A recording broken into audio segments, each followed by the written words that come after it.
The sun is heating up Michiana. Hot. Hot. Very hot. Even at the playgrounds. Is any of the equipment hot to touch? Merry-go-round, metal slide, all that. Antonio Montoya's kids come to Howard Park every other day. He says some of this is hot to touch. Just the metal, like that one, and the seats. So ABC 57 decided to see just how hot is hot.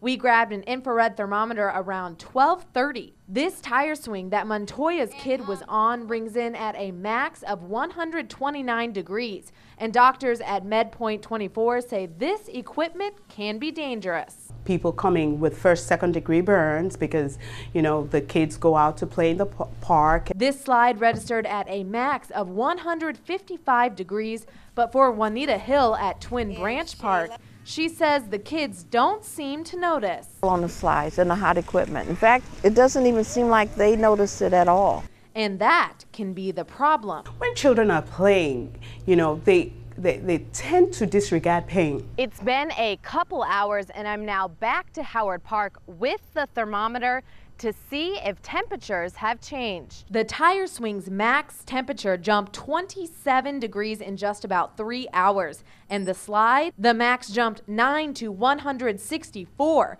So if your kids are playing here, take the doctor's advice. Don't let them sit on those surfaces. Look for shades and cool areas where the kids can sit.